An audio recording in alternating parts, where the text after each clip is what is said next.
As far as Peppers, when can we anoint him? Let's anoint him when he does something, right? I mean, let's see what he can do.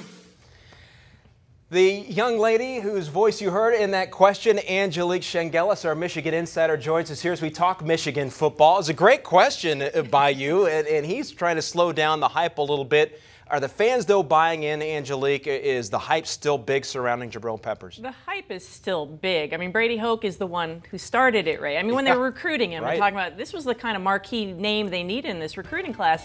So Jabrill Peppers there are a lot of expectations. Michigan fans, I think, should expect to see him starting sometime maybe early in the Big Ten season. They will work him in at nickel.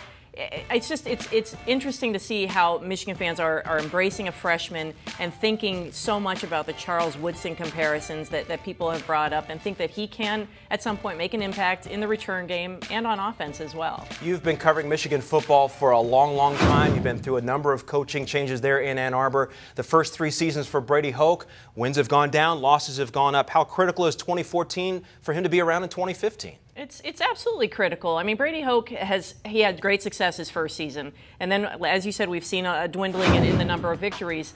And I think he has 3 very important games that Michigan has to perform well in, and I think they would prefer to win at Notre Dame, at Michigan State, and at Ohio State. And I think, I'm not saying that he has to win those games to save his job. I think Dave Brandon, the athletic director, is firmly in his court.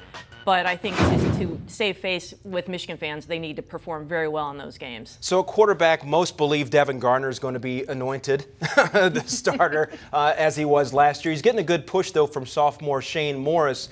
But is it going to matter who plays quarterback? Is the offensive line going to give him protection? Are you seeing any improvement in that area? Well, we've seen a different sort of improvement. I think they feel more cohesive. And it's interesting that the players are saying that, because they had 2 veterans in Taylor Lewan and Michael Schofield anchoring this line at the tackles, and now they're in the NFL.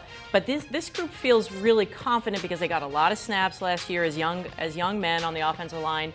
And I think they feel more confident with Doug Nussmeier, who has simplified offensive line schemes for them.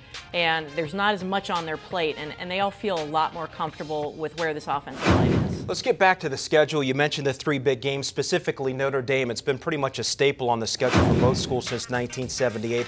But the series is going to take a rest, as we like to call it, here after this year. How much is the program, the fans, looking forward to that game? Oh, I think Michigan fans, I can't speak to what Notre Dame fans, how they're looking toward this game, but I think Michigan fans want to see this series continue. I know Brady Hoke does, and I think that they want to go into South Bend because they didn't like the way the series ended when the Notre Dame athletic director handed Dave Brandon the letter and said, hey, we're out of here in a few years. And they don't like the fact that the last game is now, they force their hand in playing it in South Bend. So to come out of South Bend, where they have played well, Michigan has played well, would, I think, do a lot for this program, and certainly make, I think, the national interest in it very high. First time they met in the late 1800s, but only have played 42 times. A little surprised by that. Far fewer, Angelique, as you know, than their rival in-state and Michigan State. Our Michigan State insider, Joe Rexrode, joins us as he offers up his State of Michigan State, only on CampusInsiders.com.